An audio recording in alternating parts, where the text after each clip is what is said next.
Ladies and gentlemen, welcome back to What Do You Say? I'm your host, Frank Termini. If you like what we're doing, like, subscribe, turn on notifications so that you guys can be updated on any new content. And today we have a fantastic story. We have Bob and Audrey Meisner. Are you all in Arizona? What city? Phoenix, Arizona. Phoenix, Arizona. Okay. Yeah. And so now you are you guys currently are you marriage counselors? Tell me exactly what it is, because I know you kind of go all over the country, don't you? Speaking. Sure. Yeah. We kind of Okay. don't we? It's kind of fun. Yeah, we have earned doctorates in ministry. Yeah. We've been in ministry our entire lives. Mm-hmm. We've pastored. We've been in television work for over 30 years. Mm-hmm. And probably for the last 15, we've just really focused on counseling for couples and families. Yeah. That's what we're really sure. Like, we've spoken to masses, all over the place. But having that one-on-one with people and helping them get unlocked and get them their dreams come true on just a one-on-one to get to the root core of things. Oh my gosh, that's one of my favorite things in the world. Okay, so you work with not only couples, you work with families too. Emily. And a lot of just people, individuals, because, when we're really healthy, freedom, like just feeling the freedom of life kind of individuals, we're already set up for great relationships in all our families, Okay, and so tell me, there's got to be a wide range of things that you're all dealing with. So you're dealing with troubled couples, okay? Yeah. But and then on the individual side, you guys deal with trauma. Yeah. A lot of trauma. That is probably one of our main focuses, because we realize how much in our subconscious is affecting our conscious lives. And we call it organizing your subconscious and mapping your life. Mm-hmm. So this is quite interesting that we're talking right now. So you guys do deal with trauma and you do deal with individuals. What's the youngest person that you would work with?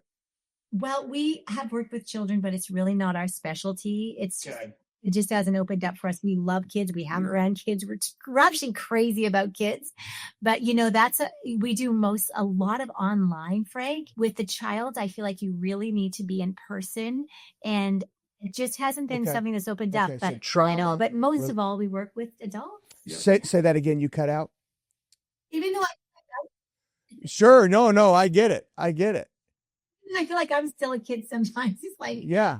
Okay. And so. It's one of my favorite things in the world. So trauma, relationship, what other types of things are you dealing with on a day-to-day basis with your clients?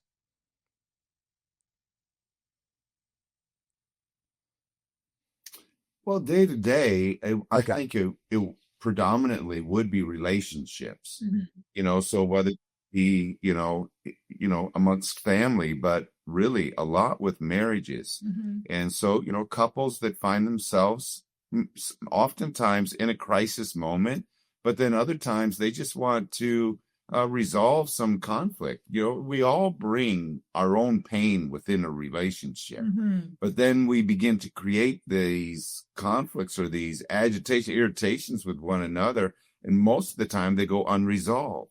And they just kind of accumulate over time. And it's just like, how did we get here? Yeah. We didn't get married for this. Yeah.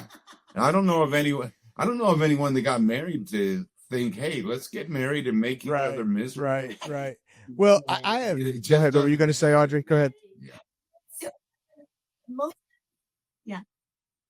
most couples just fly in and we end for a 3-day intensive. That's the big thing that we do with couples. That's sort of our main shtick right now, as far as, get someone in and we'll really go deep with your conflict resolution and your behavioral. Would you say that there's a common denominator that you're seeing in couples where this is where they start to make their mistake and start this cascade down to this path? Yeah. Basically, Frank, you're a good interviewer. Yeah. That's the question. So basically, if you're finding that you're running into some conflict Mm-hmm. in the relationship, you're not able to resolve things. Typically, it's someone in the relationship is being selfish. And it's right. So it's bilateral. Ultimately, is what you're saying. But yeah, okay. yeah. we are big proponents of taking personal responsibility. Yeah. We are huge proponents of not waiting for the other person to change. And I find that most people are waiting for the other person to change, get better, improves, then they'll join the party. Get your act together. And then we'll have fun again. But until you straighten up, and then what's really empowering is that every single person can do something to bring movement within themselves, to bring resolve that will change and result in the improved and amazing relationship. So I love the powerful feeling that everybody can do something. And so that is, I think so many people are in the state of waiting for the other person to change. And I think and where it starts, you asked, your question was your catalyst. And yes, it's someone's being selfish, but also we find Sure. usually it starts with that first disappointment. It's like, we were going to get married and be this. This was the dream in my heart. Or even your relationship with your kids. I thought having kids would be like this. And then for sure. Yeah. I think people's idea of marriage is flawed, which is why 60% of them end in divorce, right? I mean, it's because, they're not realizing that it's work. Yeah. And it's something that you have to work at every single day. Yeah. All right, let me hear it.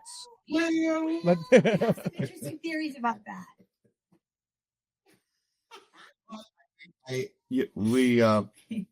The idea is that, it's work, or that it's hard, or that it's difficult, it's challenge, all of those kinds of ideas. Okay, I understand where they come from. Yes.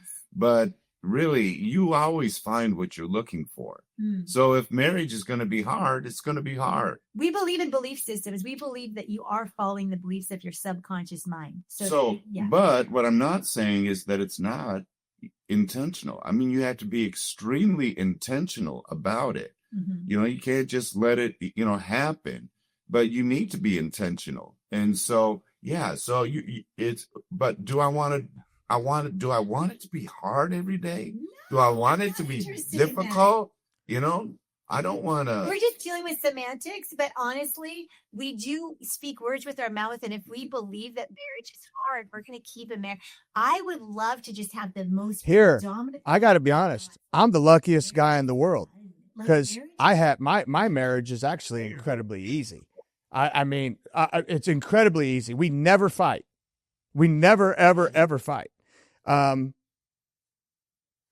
the time. Do you have always? Yes. Do you have preferences? No. Always. But does it have to end in a fight? No. Because you're saying where there's a fight, typically there's a winner and a loser.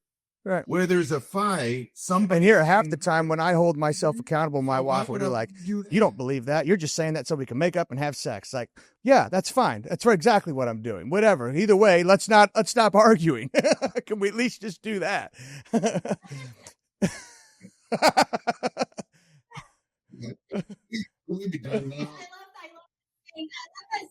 I'm doing that because I'm not dumb. Oh, I'll show you my this is my easy button. After we've just dealt with something and really helped with gesture core, we just hold up this button and go. Why not? Like, I'm very interested in aligning myself so right into this open heaven of aligning myself here, where not only is marriage easy, but life is fun, life is easy. I love a good challenge because I love expansion, but I also just enjoy life. And I think that's what kingdom life is supposed to be about. That's what we were created for. So I want to almost invite everyone in the world to this possibility that if we can have choice of how we're believing, what we're thinking, what we're moving towards with so much co-creating with God. For sure. Well, I want to get into the nuts and bolts of this. And I have had so many redemption stories on this podcast. And more often than not, this is the most unique story, that for 100% the most unique story, because most of them are, revolve around going to prison, revolve around getting on drugs. Some of them revolve around pornography addiction, which I didn't realize how big of a thing it is. It's huge. But this, as far as forgiveness and the amount of mixed, because I've heard your story, I think 2 or 3 times, and every single time I try to put myself in your shoes, Bob, and it doesn't end very well.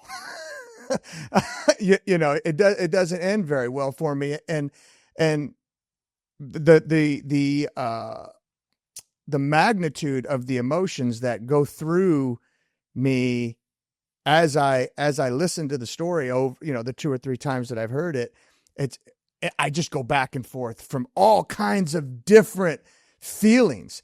So for me, sitting on the outside doing that, I can't imagine what you went through, but I'm like, no way. There's no way I could do that. Absolutely not. No shot in hell. I'm not doing that.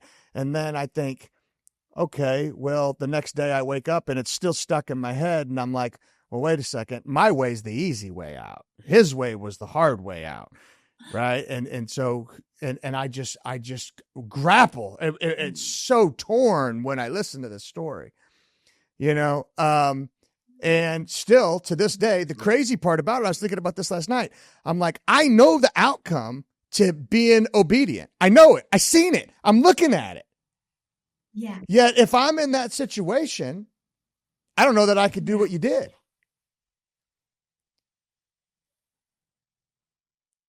Yeah.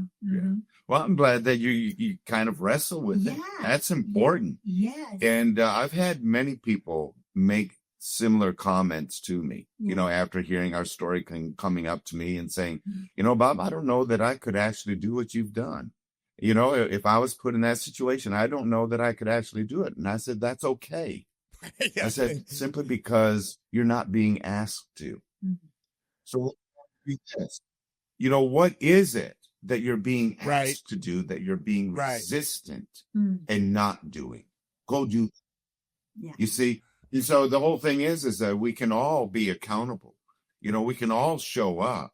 So what is it that you are being asked to do that you're being reluctant or resistant in doing? Lay down your right where you feel that you need to be right, you know, and go serve somebody, go love somebody. And, you know, and so, yeah, I was being placed in a position and I was being asked, you know, Bob, would you? And I knew my abilities or capabilities were very, very limited. And so I had to change. That was before we dive into the actual story. This is one thing that I've been dying to ask. Because one thing that kept popping into my head is the only way that I could potentially do what you did is if I could find a way to hold myself accountable for, and I'm speaking if I'm you, to hold myself accountable for Audrey's actions, right? Where maybe, and so I'm thinking to myself, okay, if I could do that, then maybe I could potentially move past what happened. And so were you able to, was that a catalyst, or was this straight, I can't do this, I'm going to get out of the way, I'm going to let God enter into this situation and just see what happens and be obedient?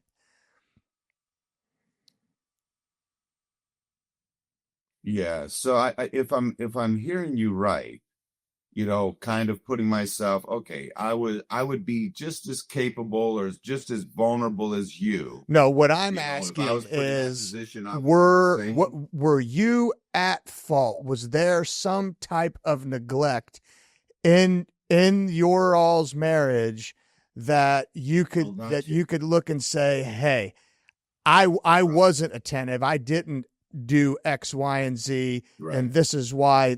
You understand what I'm saying to you? I got you. Yep. You know, there's many contributing elements. Yeah, for sure. To any crisis situation that people find themselves in, there's multiple contributing elements. And this is where we get in trouble, is when we want to hang blame on, oh, it was this. That makes it okay. Oh, that happened. Oh, that's okay. Now I understand. And this is where in the, redeeming or the reconciling or the healing process that we go through, oftentimes people get stuck in this position where they're constantly asking why. Why did this happen? Why did you do that? Why did you go there? Why did this happen? Why? Why is always a judgment? And so when I'm willing to lay that down and just pick up my own personal responsibility in it, now we can go somewhere. But if you're just continually looking to hang blame somewhere, you'll never find it. There's never just cause or enough reason. So let's go ahead and just, I'm going to let you guys tell the story. Sure. Okay. I think I'll start. I did this on purpose. I wanted the audience to be like, what the hell is he talking about? Yeah. What is this all about? Can you please tell me the story? Yes. And so I'll start. It's as I said, this is our love story. So I'm from Canada. Bob's from Michigan. We meet in Dallas, Texas. He's my brother's roommate in college. We're young. We're 18 and 20. We're friends. But then we fall in love. And there was something very unique about that love. And anyone who loves to tell their love story says something was different. And it's true. There was something that when I started falling in love with Bob, everything in me said, wow, dreams actually do come true. Like everything in me was electric. You know what I mean? Like the chemistry for me, I never knew that this kind of love could be that real. It was very in love. And so we fell in love. We got married soon after. And then Bob and I were both very much into wanting to help people. Like we were both had this desire within us to change the world. Like we wanted to make it like a really big difference. And I think we can even do it better together than we can separate. So, I mean, we're joining forces almost. What do you think? Well, I think that's kind of the idea of what marriage is, where the two of us come together, we're able to accomplish and to do and to be something that we could not be apart from one another. Yeah. And so you hear the old saying, the two shall become one. Yeah. Well, that oneness is not sameness. No. Trying to make the other person like you or you like them, that's a recipe for problem. But but coming together, we begin to harmonize. Yeah.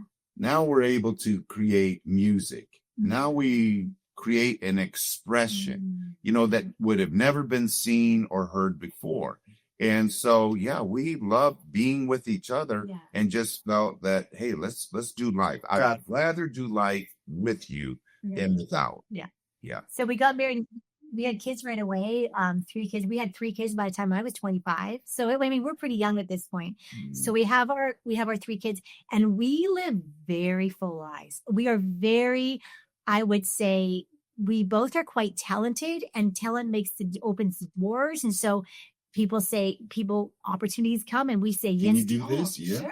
Yeah. I'll do that. Yeah. Why not? And just that high capacity kind of people where life can come at you. We're having kids, but we're also doing a million other things. And all of them are good things, helping people, loving people, doing cool stuff together, and lots of adventures. And what happened now, but that's our outside external sort of how people would experience us. In the inside, I wanted to just talk about what was happening in my heart is that I grew up with no capacity to have negativity and conflict. I grew up in a family where there was no fighting,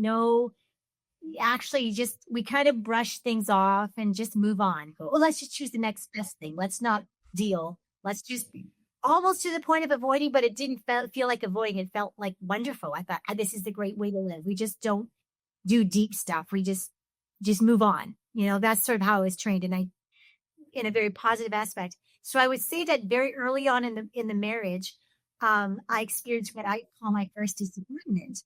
And that was basically this moment. And I'll just give you it's such a basic thing that happens with so many young couples and young love. And that is that we're married, and I make dinner. We have a plan to go on a bike ride at sunset. And so we got to catch the sunset, I'm a pretty time focused person. So I'm looking at my watch a lot. We've got to grab that sunset. So as we walked out the door in our little kitchen in our new little place, I grabbed the rag and I gave the kitchen a wipe and said, let's go. And Bob said, are you done wiping the counter? And I said, yeah. And he goes, let. So you kind of, like I said, you kind of cut out a little bit, but Bob said after you were done wiping down the counter, you thought it was good, and Bob, you didn't. Is that what I'm getting at? Right. I just want to be helpful. Yeah. You know, who doesn't want to be helpful? Right. And so what he said and what you heard was obviously very much different. Very And different. this is where it happens. I thought we got married to have fun and enjoy life together, and we're going to go off to our bike bar. And he goes, let me teach you how to wipe a counter. Yeah, who wants to live in filth? Right. It's like, why don't you go buy her an elliptical while you're at it? If you're gonna clean, let's clean.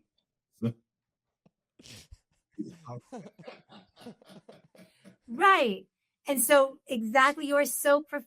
You just said, that's exactly right. What I heard was, oh my gosh, he's literally, the sunset is now setting. We're wrecking our moment because he had to teach me how to clean a counter. And I'm feeling like I'm being treated like a kid. I'm being parented. I didn't leave home Right, to get married. Right. So that's the first behave. disappointment. Okay, so go. So, right, the description of that would be a seed. Yeah. A seed of a disappointment, something that is, very, very small. And I think all of us have experienced them. But if it goes unresolved, it gets planted. Yeah. And so the saying says you can count the Right. seeds in an apple, but you cannot count the apples in a seed. So here's, if you take time and you navigate back and you take a look at, wow, that is where it began. And if you can begin to deal with its origin, things begin to clear up quickly, because what happens is that they accumulate over time. Then we make statements like, you always, you never, all of a sudden we're making a mountain out of a molehill. It's a big issue, and we all get so the seed gets planted, right? And for you, the seed was probably, I'm not good enough. Or,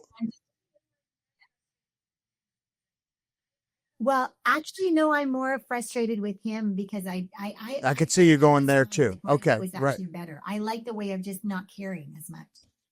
Yeah. He likes good enough. I like good enough, and There you go. You're right. The counter we could deal with later. What's more important than life? The counters or the sunset, right? Bob, listen. I could go back and forth. I hear you. Listen, I hear you. Yeah. No, You're hearing both of us, right? Like, sure. There is no right or wrong, but there is a disconnect here. Yeah. Because then I started to be like, this isn't what I signed up for. Like, I don't like what I noticed then afterwards. That that happens, and then now you start paying attention, and now you start to pick. Yeah. Now I'm alive. The seed got planted, and now I'm noticing. If your heart starts to believe something, you find evidence. Right. And so maybe his guidance sometimes you're taking as correction, potentially. Yeah. Which he's supposed to guide. 100%. I think so, right? Don't you think? Is he? Now you guys are going to get me questioning my. I feel like Vince Vaughn in that movie where they went out of town to the where he goes, the therapist is creating the problem in my relationship that's not there. But I mean, he's supposed to be guiding, right? You don't want him being passive.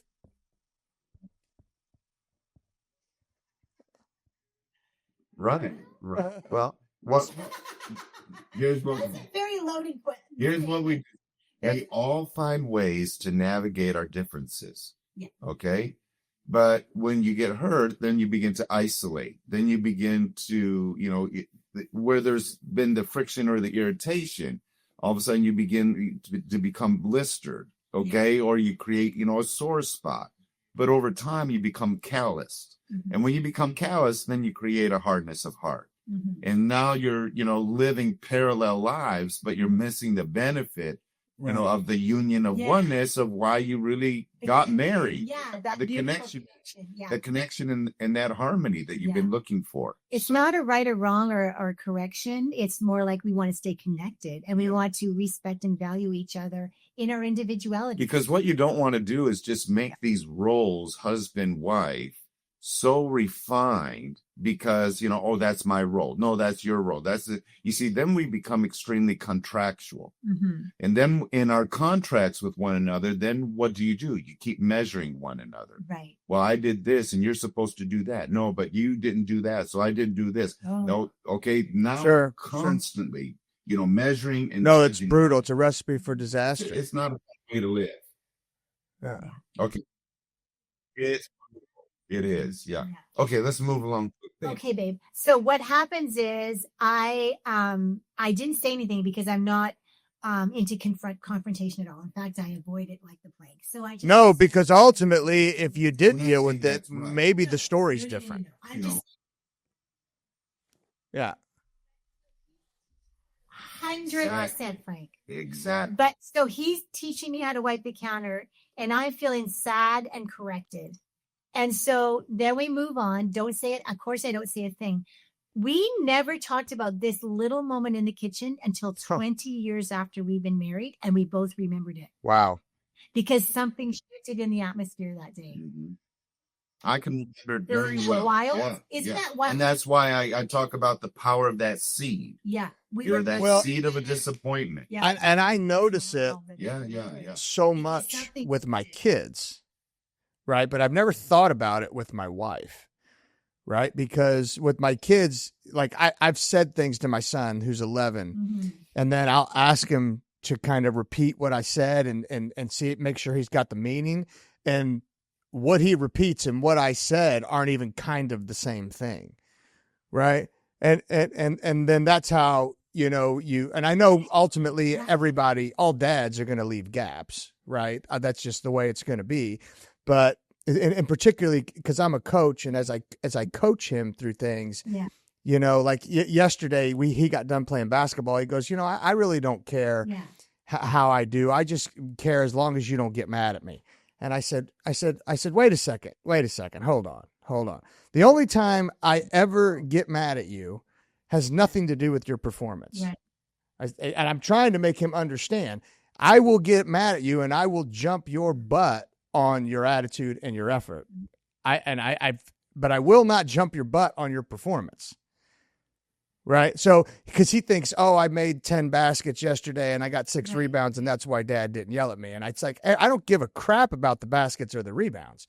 What I do care about is you were sprinting up and down the court every time. You had good body language. You were being a good teammate. Right. That's why I'm telling you I'm proud of you right now. I'm not telling you I'm proud of you because you scored 10 points and got 6 rebounds. You know, and so now you're dealing with an 11-year-old kid. So who knows if he understood it or not. But I try to be very, very careful with what I say to my kids when I'm coaching / disciplining them. But I've never thought about it when I'm communicating with my wife, and it's equally as important. Clearly, Right. Yeah. Very much so. Right. Very much so. Yeah. Because that started a shift in the atmosphere in our marriage. But you know what? I've got this survival skill of pretending and performing. So I just went into performance pretending mode. So I'm going to smile. Okay, sweetie. And I actually will learn how to wipe the counter better. Like, honestly, I will perform. I will learn so that we won't have any conflict. I will figure it out so that you won't have to correct me or yell or be mad at me. Not that you yelled at me, but I will make sure I rise up to be who you need to be. And what that turned into in our marriage is me trying hard and being exhausted and not communicating my true heart. The other thing, though, that's real important here is that this is something that we never talked about. Never. It was all subliminal. You see, this is all avoidance. Mm-hmm. And so what you're doing is you're creating a false front. Yeah.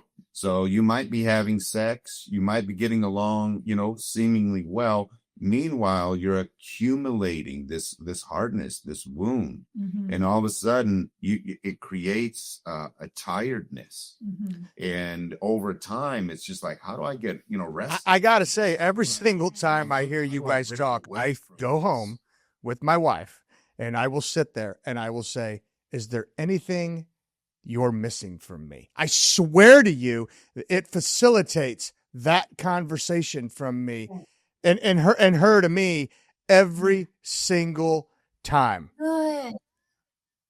Yeah.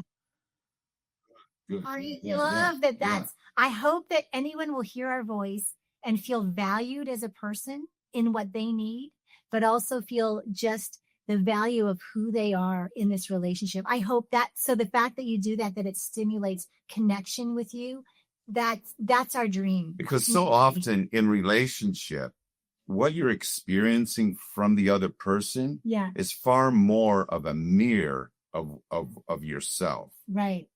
And so if you're not experiencing that peace, if you're not experiencing that harmony and that smile in the relationship, wow, really that relationship is far more of a reflection of what is going on in your own heart. You know why that's so profound? Because that's exactly what I tell myself. I'm not. Well, and what you just said, Bob, kind of, I noticed that. And like when my wife starts to get distant with me, it's probably because I'm so wrapped up in work, so wrapped up in money, so wrapped up in kids, so wrapped up in all this stuff, and I'm paying no attention to her. And so now luckily I'm in tune with her enough that when she starts to get distant, I could say, okay, I need to go connect. Yeah. You know what I'm saying? I think where couples make mistakes is they're not paying attention to the signals that the other person's giving off. So. Right. Yeah. Right. Versus what's wrong with her. Distant, then okay, what's wrong Right. with you? Right. Yeah, but rather than pursuing you going after. Yeah. But no, I thought I'd make sure we get this one clear, Okay, because whenever there's distance, it's not what is wrong with her. Where is she hurting is a better answer. I don't really like to say what's wrong with someone. I like to say, is there pain there? Is there pain there? Mm-hmm. And I think those semantics are kind of pushing. So where is my wife hurting? Do you need something from me? But there's always something I can do different or better. So that personal responsibility, which I love about you, Frank. Well, here, so that you're that. I know 99% of the time, if there's an argument, it's something I did. I know that. I mean,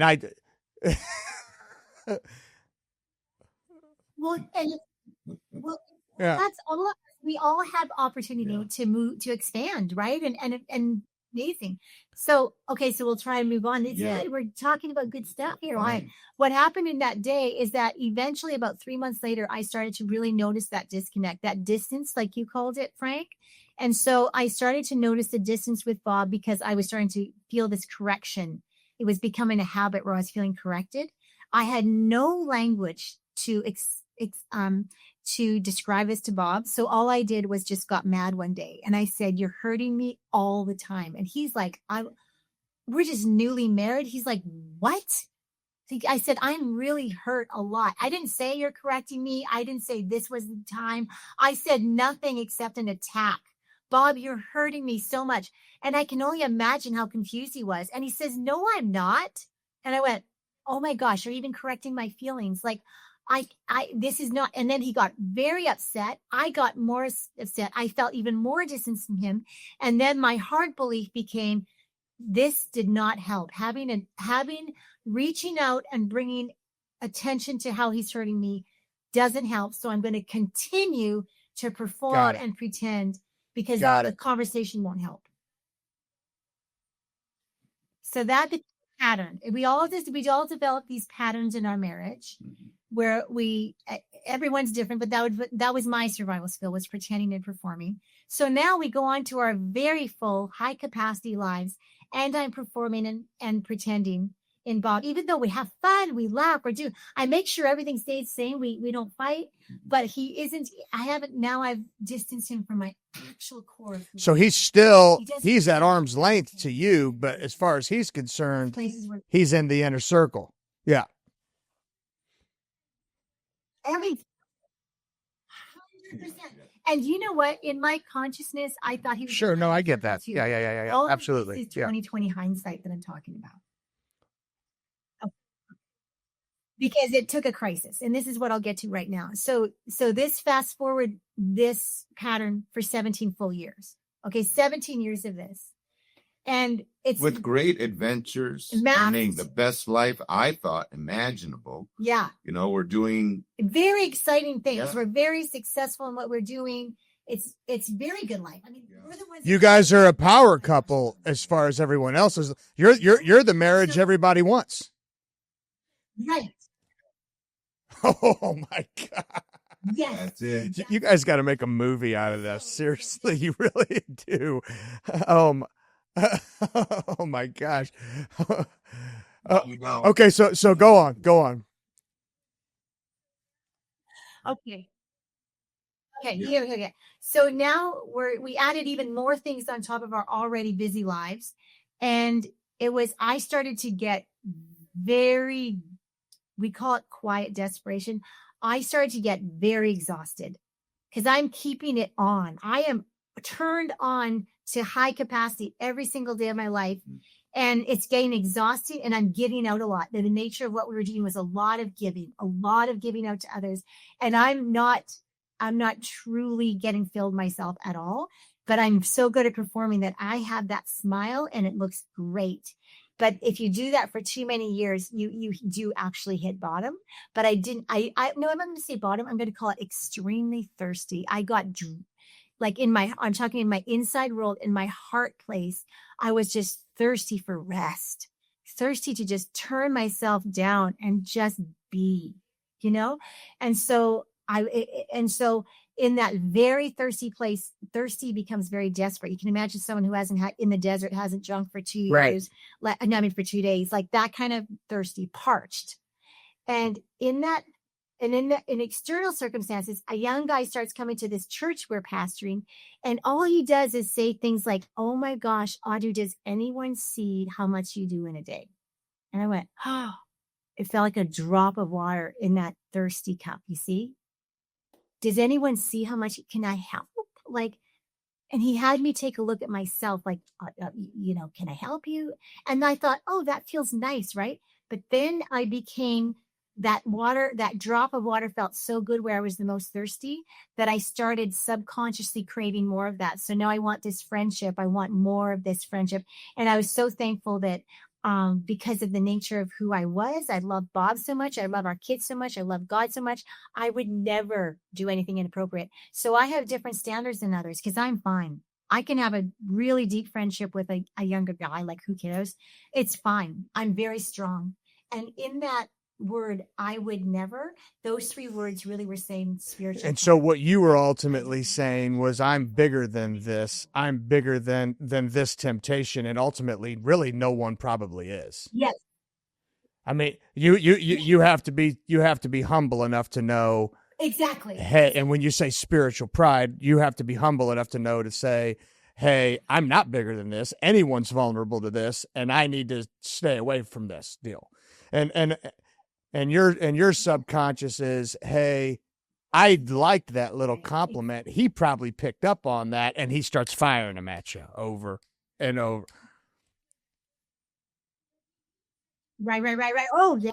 It was a perfect storm. He didn't start giving me drops. He started taking a picture and pouring it in. Yeah. So what we do is we make these compromises. Mm-hmm. All of a sudden we make these violations or trespasses, over our own conscience. Yeah. And it's just a compromise. It's, I'm not really, doing anything wrong. I'm just really wrong. We're just having cute little emails, or I'm just going out for lunch by ourselves. We're fine. It's a quick night. So I'm managing this. I'm in control, all of those things. But the thing is well, and here's my thing with that. It's you can't do anything. Let's say everything you did was benign. it could create doubt in Bob's heart. And soon as there's doubt created in Bob's heart, that's a big, big problem. Right. So let's, if nothing happens at all and Bob finds out, hey, there's emails, there's phone calls, there's text messages, there's lunch dates, and you do nothing. If it creates doubt in your partner's heart, in my opinion, that's a problem. Right. Shifted back to shifting the atmosphere. Remember the first disappointment shifted the atmosphere? These nice as well will shift the atmosphere within our relationship for sure. That's exactly right. Yeah, because I knew that, you know, I had conversations with her, you know, like, what's, you know, is everything okay? So you were doing all the right things, Bob. You know, direct questions. I was hoping, well. Yes. Well. You know, yeah. But, and again, these things don't happen overnight. You know, it is over an extended period of time. This was this friendship, how long did it last? Yeah. A few years. Okay. All right. And then, so go on. Yeah. Yes. Yeah.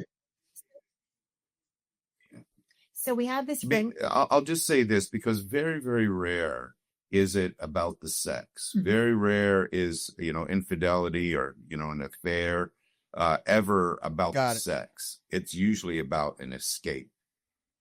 You know, you're looking for a way out. The universal emotion that everyone experiences. I wish it were love, but it's actually pain. Mm-hmm. And so the thing is that within relationships, we all experience pain, but over an extended period of time, that pain can become suffering. And sometimes you feel then, not only is this painful, but man, this is very difficult. Okay. And I'm just looking for a way out. I'm just looking, you know, I just want to escape for a moment. And so people can turn to food, they can turn to alcohol, they can turn to relationship, whatever it might be. But what they're wanting to do is to find an escape or a way out. Mm-hmm. So in my exhaustion, so this friendship, as we're all feeling, this is obviously, I called it our Ruby now, our story now. Okay. At what point in this does it cross the line? So now. Oh, so you guys are friends for 2 or 3 years and then it crosses the line. Okay. What I was under the assumption is you were saying that the affair had lasted 2 or 3 years. That is not the case. Fair enough. Got it. The affair lasts 2 to 3 weeks. Okay. Because all of a sudden that's an indicator that we have clearly crossed the line. Before it was kind of like whatever, but like the friendship got more intense, but it hadn't crossed the lines, right, of something physical. So anyway, let me just step in here because we're talking about the line, right? So there were many, right? I understand. Yeah, all the way. You're drawing all the time, okay? So, I'm okay to cross this one. I'm okay to cross that one, and it's just like no, anything that you wouldn't like your spouse to know. Sure, that's a line. So I crossed many lines. You guys know what you're talking about. So I actually crossed. And that's why I'm saying over time, you condition yourself. Yes, you start to desensitize yourself. Yeah. Well, that's okay. Over and over. Yeah. Until all of a sudden, infidelity. Frank. Right. Desensitized. Yeah. No. And now you can't justify this away. And so now I'm driving in my car going, I cannot believe this is me. I can't believe I just did that. Now I'm in a dichotomy of extreme confusion within my own self that I actually did that. I had to face the reality that I just did that. So now this has to be done. Like there's so the person decides on their own to leave town? No. Okay. No. It's mutual, but it's absolutely, the lines crossed, leave, done. this is not okay. It was mutual, but Sure. it was very much Sure. motivated by, Yeah. I don't want this. I don't want this relationship. Okay. I Right. don't get a fight. I didn't get pushback, but I took the lead on that, like, go. And so I ended, and I think this is my survival skill. Because remember, I'm a pretender performer, right? So now I'm going to pretend that didn't happen, and I'm going to keep performing, and I'm going to get healed. No harm, no I'll foul. never know my journey. No one found out about this. I'm going to be Right. well. I knew there was harm and Got it. foul, but I knew I was going to do it all by myself, and no one's going to find out. And so, so then I just, first thing I'm doing, I'm just like alone with God, crying out to him and pouring my heart out and saying, God, how do I heal? How do I get through this? And so I in that moment, I just felt the still small voice of God in my heart. And it was, he wasn't condemning me. He wasn't judging me. He was loving me in that moment. But I felt his voice, and in love, I could feel his heart saying to me, Audrey, you have to tell Bob. Like, you have to tell Bob. And I don't even tell him when I'm hurt feelings. I've had 17 years of never telling him anything. And so for me to tell him I've done this, that I could feel the intensity of God's voice with wisdom saying this secret is going to bring a divide into your relationship. It would have eaten you alive. Whether he finds out the secret or not, the secret is powerful. It would correct, not correct. It would, what is the word? Deconstruct? Is that what you're looking for? But it would have decomposed. I don't know. I can't think of the word, but it would have. Okay. It doesn't matter. It would have eroded. I got it word, you guys. I got my word. It's eroded. It would have eroded. It wouldn't have been good. Sure. Thank you. It would have eroded our relationship. Yeah. And I felt that. So the next morning, I'm sitting with Bob in a place alone, a back office at our office where we worked. And I told him the truth. And I told him that I confess to the sin, to the adultery, to the horrific. Oh my God. What had happened. And I mean, I can't even imagine how that conversation went. Yeah. It was rough. Yeah, it was. I mean, I could see remorse over her, and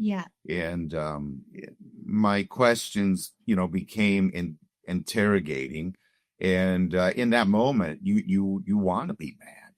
You want to express, you want to show that anger, but it's almost as though you're having this out of body experience. It's simply because this isn't who we are. And this should have never have happened with us, and so I'm asking, just for that clarification, did it really happen? And as I began to realize that it actually had, then all of a sudden I realized how empty, and void. I had no result. I didn't know what to do. And so in that moment, all I knew to do was to, reject, and to move away from. And, all I felt in my mind was, you left me, now I'm going to leave you. I thought I'll just get in the car and I'll go back to Michigan to my family, and it'll only be a couple days and people will wonder where I'm at and start asking questions. And then you'll be exposed for what you did to me. You see, immediately I'm twisting it. I'm making it all about me, because this is something that she did to me. Mm-hmm. And when I left the room, I went to my office and I closed the door, not knowing what to do. And in that moment, all I could, muster up was, Holy Spirit, I don't know what to do. Show me. And immediately, and I think, just that little hint of vulnerability saying, God, I need you, began to open a door. And he says, I can work with that. He says, just give me a little bit. And he says, I can work with that. And immediately he just reminded me of a guest that I had interviewed on our program. And I gave him a call. And he says, who knows? That was his first question. Who knows? I said, nobody. He says, good, let's keep it that way. And I'm like, wait a minute. we need to get everybody together. We need to create a committee to figure out what are we going to do to fix her. He says, no. He says, don't tell anyone until we speak later this evening. So that evening we get on a speakerphone and we're talking with each other. And I'm really surprised because in this whole conversation, he's not scolding her. He's not saying, Audrey, how could you do this? You know, how dumb could you be? Didn't you know that you would put in jeopardy your marriage, your ministry, your reputation? You know, how stupid could you be? Not one word of that. But he was continually challenging me. And I thought that was a little unfair. Yeah. Because I'm like, wait, I'm the innocent one here. And she's the one, that made the mistake. How come? And so I'm just listening. But here's what he's doing. He's challenging me to love my wife. He's saying, Bob, Proverbs 25:2 says it's God's glory to conceal a matter and for a king to discover its understanding. He's saying, Bob, would you cover your wife? And I'm like, well, I kind of understand what that means. But I don't want to just, cover this up and ignore it and think that it's going to go away because this isn't okay. Like, I mean, this is far more than just a little oops or a little blip. Big as it gets. I mean, this is a big deal. But but what he's doing is out of love. He's challenging me to go higher. Mm-hmm. And he's saying, what is the love of the Father towards you? And he's saying, Bob, if you would cover her, because a husband's love, what love really does is a love will protect, a love will care for, a love will defend. He's saying, Bob, will you fight for her? Will you defend her? Will you protect her? And I'm like, okay, because that's what my Father does for me. That's what a husband should do. So the other component of covering is that when you've been cut or wounded, you go immediately and you cover that wound, prevent it from any further injury or harm. You'll remove your hand, you'll clean it, and then you'll bandage it. You'll cover it again. So he's saying, Bob, will you protect her? And will you do everything that you can to promote healing in her life? And I felt like it's all up to me. And I felt that was a little unfair because she's the one that made the mistake. She's the one that made the trespass, but I'm the one that's being challenged. And I thought, okay, I all I could do is I'll believe you. And I think sometimes when people find themselves in a crisis place, what you don't want to do is make life-altering decisions. Do nothing in those moments. Pause. Get somebody else in there. You're not thinking straight. Okay? Let others come alongside. Let others, walk with you. Not everybody has to know, but get someone who's close. And my friend, he called me higher.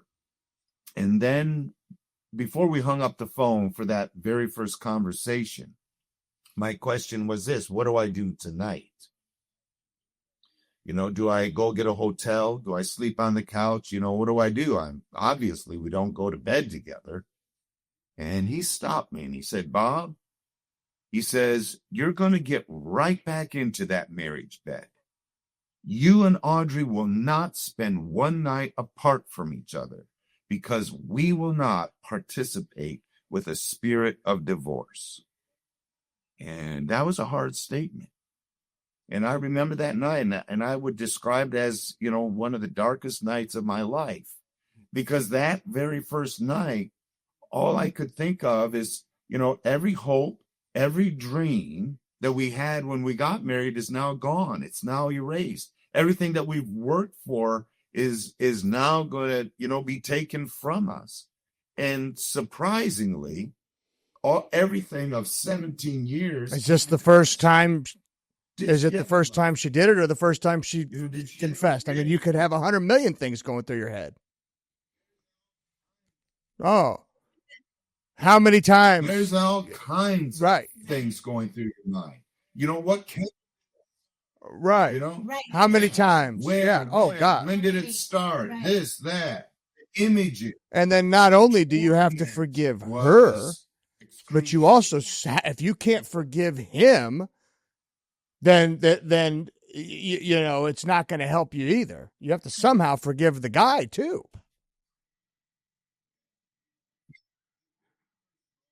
Yeah. Yeah, you know, the very first moment that I can consciously remember forgiving Audrey Mm. was her holding my feet and actually telling me about the affair. Mm. It was in that moment that I began to forgive with the capacity that I had. Later that afternoon, that evening, the next day, weeks, months, and years, you know, forgiveness, you know, comes in layers. And a lot of times people feel as though, you know, I can't forgive because if I do, then all I do is condone behavior. No, that's not forgiveness at all.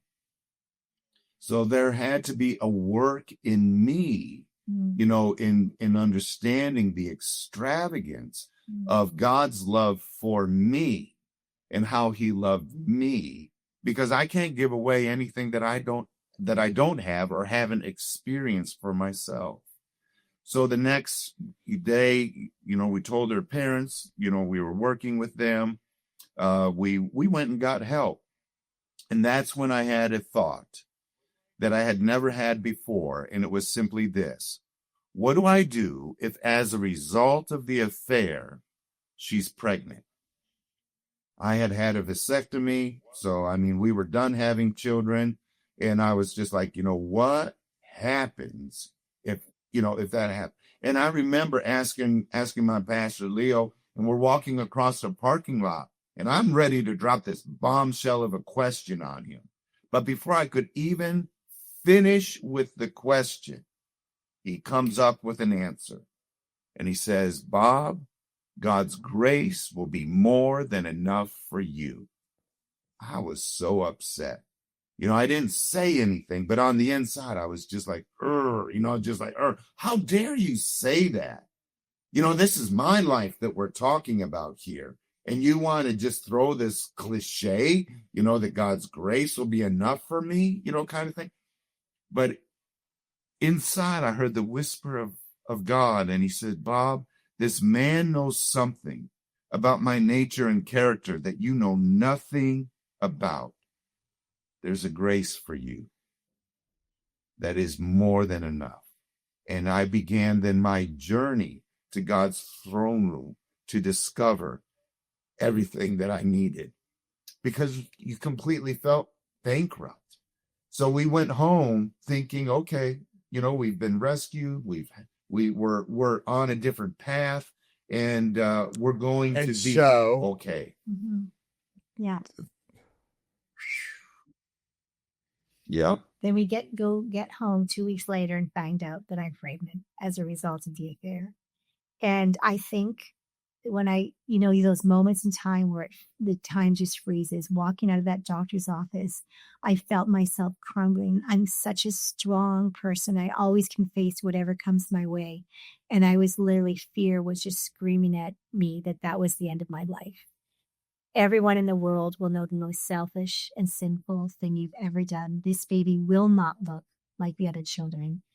Your stupidity and selfishness is now going to destroy your own children. You're such a mama, Audrey, and that you have hurt Bob and your kids to the extent that it is not so the devil's pounding you. Qualify. He's hitting you with everything that he can hit you with. Right. Yeah. Yeah. Yeah. Well, How fear of the unknown. I mean, and you start looking for the next escape. Yeah. And so you find this out independently, right. Correct, Audrey? And so, oh, you're together on that. Okay. No, we're together. We're together. Yeah. I mean, we probably bought 5 pregnancy God. tests, and Talking about getting tricked like, while you're can't trust them, down. so we actually went to the house. It was horrible.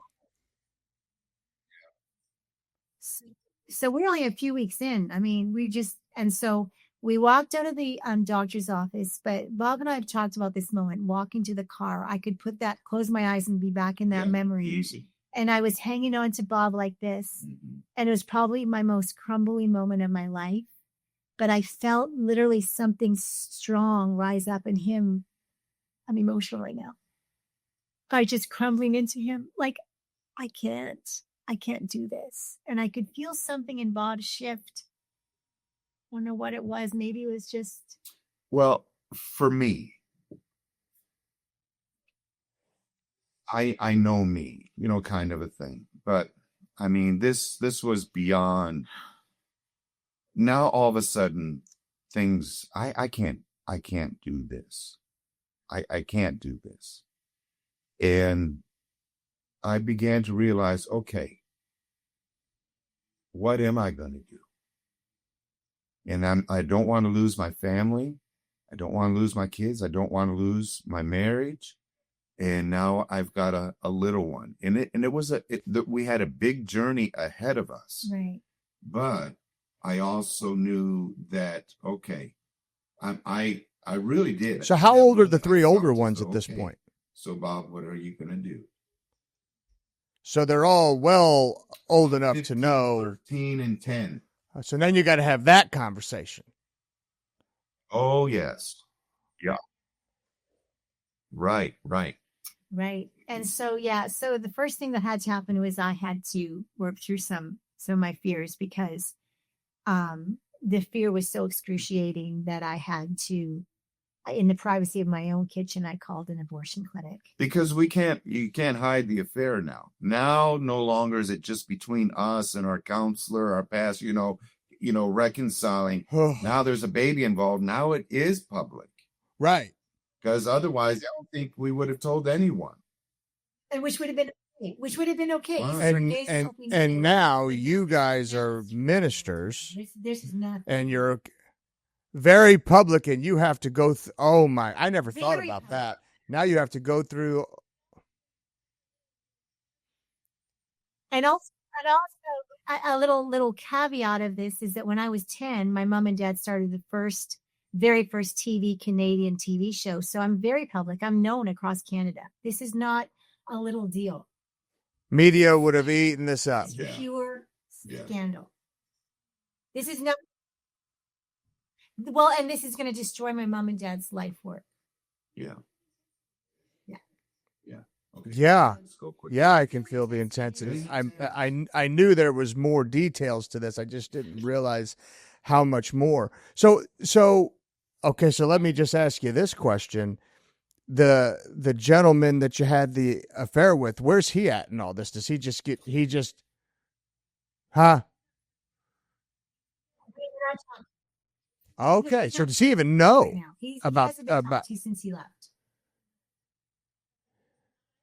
Oh, no. Okay, so he doesn't know about Robert. No contact with him, cut off completely. So I Go ahead. I'm sorry. I'm out of order. Go ahead. You're jumping ahead a little bit. We're still at Got it. Got We're it. still at the point where I want an abortion at this point.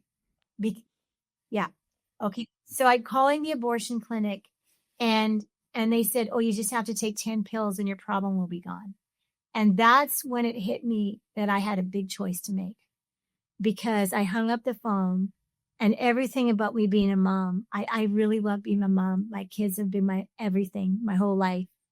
And I realized there's an actual baby here, and that I have a choice to privately, secretly, anonymously take those pills, and it'll be over. And I remember begging God, and I say, "God, if you love me, you will take this baby to heaven. I can't do the abortion, but I'm begging you to miraculously take this baby from me." And I think that so many times we just think of our own way for God to Get me out of this Gate circumstance. out, Yeah. we're looking.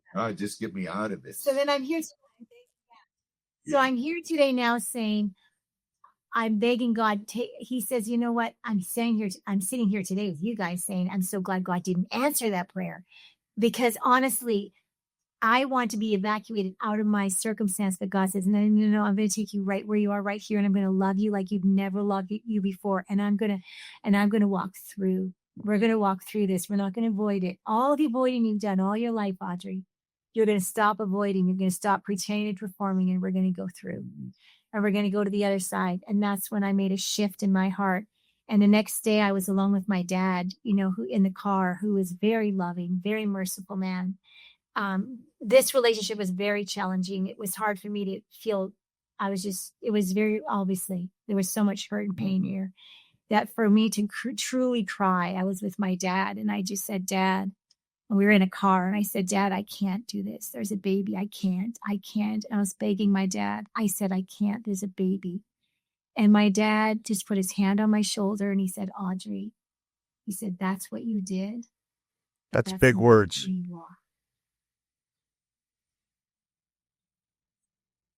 Yeah. Big words from our Heavenly Father to everybody, anyone who's listening to this. I mean, that's what you did, but it's not who you are. And then they can continue. Well, yeah. And I think people struggle because, how do I get past my past? Right. And the evidence of my past. Right.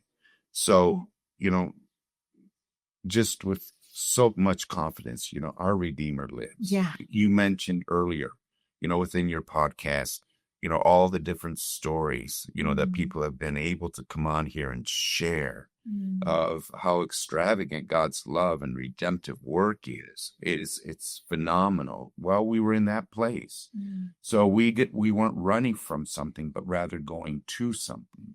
I needed help to reconcile and to heal our relationship. I needed help to be a husband, to be a father. And I recognized how angry I really was. And so, Audrey's about 4 months pregnant, and we had moved from Canada to Phoenix, Arizona. And it was time to tell our kids. So this one evening after dinner, we invited the kids up to our bedroom just to have a simple family meeting. And as they walked in, they saw Mom and Dad sitting on the floor crying. And they became extremely nervous, even fearful. But before a word was ever spoken, the 5 of us sitting there on the floor, I stood up and I pulled a large queen-size blanket from the bed, and I took that blanket and I covered Audrey from head to foot. And then I knelt down beside her and I looked deep into my kids' eyes. I said, kids, this is what God does when we make a mistake.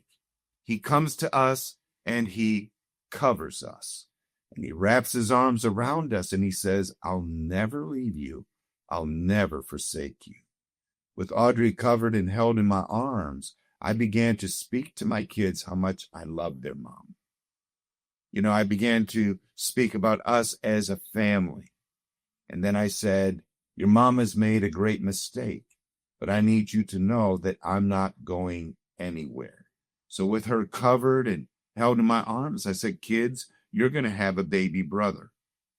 Immediately, my oldest son, he knew exactly what had happened, and he's crying. My daughter, she's crying, but it only took her a moment. And she gets this biggest smile from ear to ear. And she looks at me and she says, Daddy, we're having a baby. She feels my pain. She cries, but she cannot contain the excitement. Daddy, we're having a baby. My 10-year-old David, he's watching all this, and he's just really puzzled. And he just says, well, he says, at least I'm not going to be the youngest anymore. Yeah. So we went through, it was such a necessary moment. But yet I still have another, 4 or 5 months of wrestling. And this is what I was wrestling the most. My anger.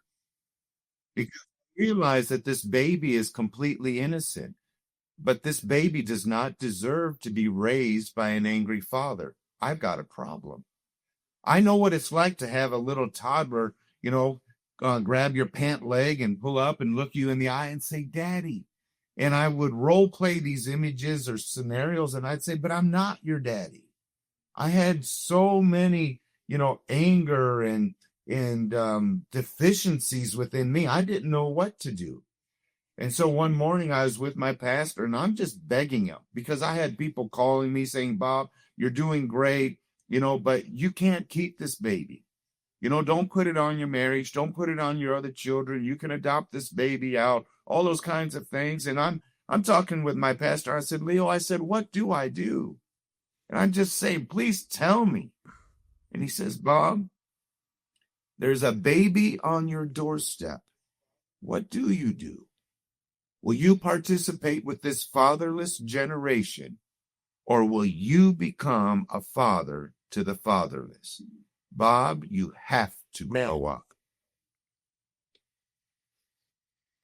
Now, there's somebody that loves me, challenging me. Bob, you've got to go higher. It was only probably a month later, and we found ourselves in a hospital. Good place to have babies, but I choose my words very carefully. When my son was born, when our son was born, I gave him my name, Robert, because I don't want him to ever question a day in his life whose boy he is. He's my son. He's not an accident. He's not a mistake. He's not the result of a sexual affair. But just like my other 3 children, he's born out of the heart of God and entrusted to us. We're a family. And that was the beginning, of a real journey. To today, Robert is 23 years old. He's a university student. He'll graduate with a major in English, a minor in history. Smart. Yeah. So smart. He takes after me. But it's amazing. And in our other 3 children, we got 3 grandchildren. But here's the thing, and I want our listeners to hear this. Sometimes there's a dream that you have in your heart, and you feel as though it's impossible, and all you want to do is throw it away. It's too broken. And I think sometimes you just need to give it away for someone else to hold for you. I needed somebody to come alongside me to hold my dream. When we share, I'd like for you to send me one. I'm glad you said that. If you would, please just text it to me, because I'll put it on here. All right, you got it. Yeah, sure. Yeah. So why I would share this family picture is because 24 years ago, I couldn't see this, but somebody else could. And I believe that there's a dream within your heart as well. And I don't want you to abandon that dream.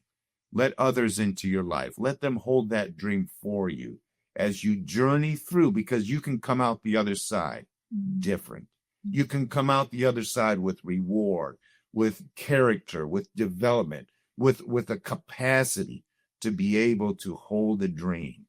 And so that was kind of the beginning in our journey to wholeness. Yeah. So let me say this. I don't know where we are with time. We could go all day if you want. Yeah. Let me say this. Forgiveness. It's kind of where it began, with us today. But forgiveness doesn't erase the bitter past. I wish it did. But what happens is that a healed memory is not a deleted memory. Today, people may be listening and they're just like, man, I got some fire in me. There's some anger in me. There's some resentment, bitterness, whatever it might be. All it is an indicator. Those emotions that you're experiencing, let your pain be a path to the disappointment. Let that pain be a path to that seed that was planted, that God would actually and accurately love you there and heal your heart. Because a healed memory isn't a deleted memory. Instead, we forgive what we cannot forget. And when we do, it creates a new way to remember. I can remember everything. Let's do another podcast sometime. And let's talk about forgiveness, because one of the biggest questions that people ask is, what do you do with those tormenting images? You see, because through my questioning and through my interrogation and discovery, man, I knew what happened where, when, how many times, in my mind created Sure. vivid images of everything. And it was tormenting. And it didn't go away in just a moment. And there's a process, there's a journey to wholeness. Because for Audrey and I, after 2 years of, Robert's born and we're reconciling, here's what happened. 2 years later, we're right back where we began. And it was just like, who wants that? Everything's good on the outside, but we're still missing the intimacy, the vulnerability, the transparency, the openness, the honesty. And what it is all of a sudden we're right back into performing again. We're doing what's right, what's necessary. Hey, we made it through the storm, but I don't want to just survive. I want to experience life. You see, I want to experience freedom. It's one thing to live clean. It's one thing to say, I haven't had a drink, in 389 days. I haven't done drugs for so many years. I haven't had an affair. Some people, say, once an addict, always an addict. Well, for me, I would rather live free than to live clean. And that began a huge journey for Audrey and I. And that's why we invest our lives in pouring into others, is because I want you to experience his love, experience his freedom. I don't want you to just survive. I don't want you to do the church thing, the religious thing, the right thing. I want you to live freed. And boy, I'm telling you, it's a much better way to live. I'm a different person today. Because of my son, Robert, I had to deal with me. I had to deal with my anger, with my images. I had to deal with me. And I think a lot of times all we wanted to do is, allow circumstances to be different. If you would change, if this would be different, then I would be okay. No, I get to be me no matter what happens, no matter what you do, whether you change or you don't. I still get to deal with it. And you're talking about maintenance-free forgiveness, where it's not coming up periodically and you get mad and bring it up. You're talking about right. No, freedom, actual freedom. I'm new. Yeah. It's actual wonderful. freedom. Yeah. Where those images, those memories, it loses its power. Completely. Wow. Yeah. Well, and that's a process. And you would have to do a whole nother podcast to walk through that. We would. I want to, because we can I do that. But you see, today is I think a great day of hope. Yeah. Because I don't want people to quit. And so would you say the biggest, and just to give a little prelude to the next podcast, would you say there was something that you weren't forgiving yourself for that was causing you to not be able to forgive Audrey?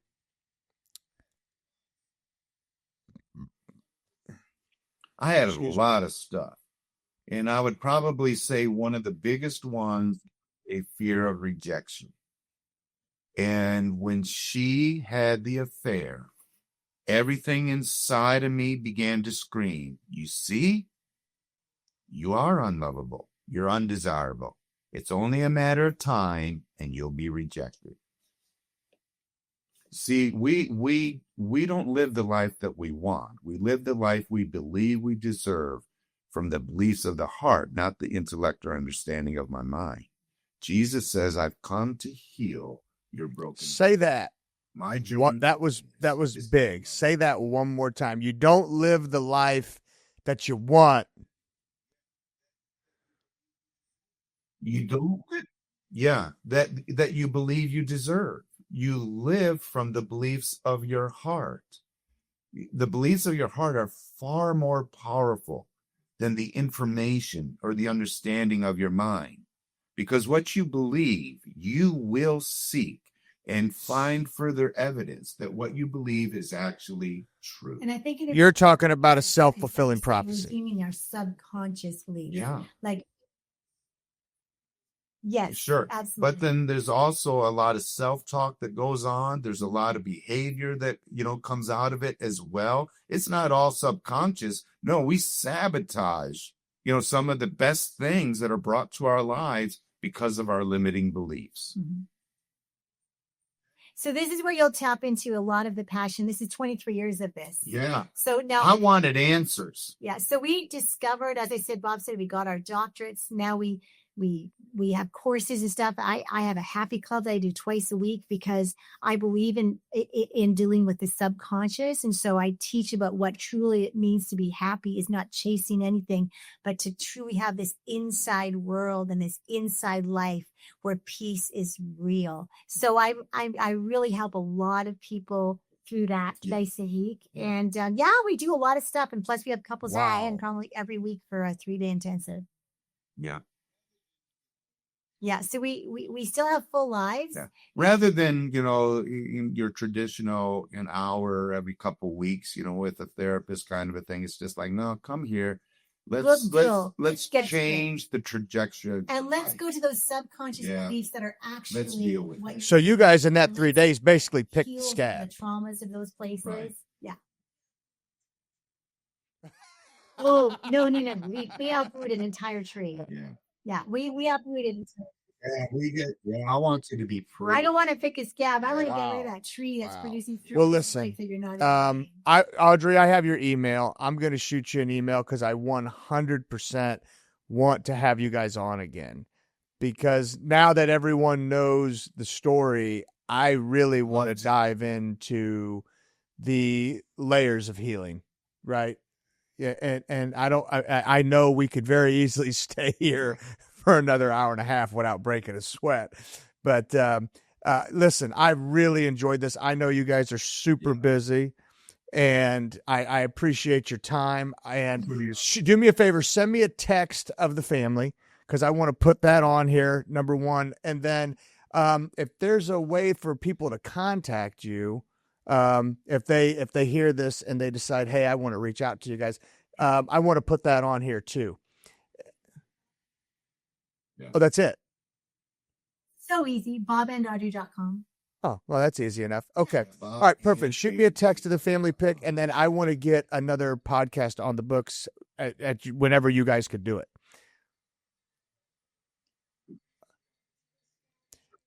Good. And Thank you, Frank. Thanks for the opportunity. We wish you all the very best. Thank you.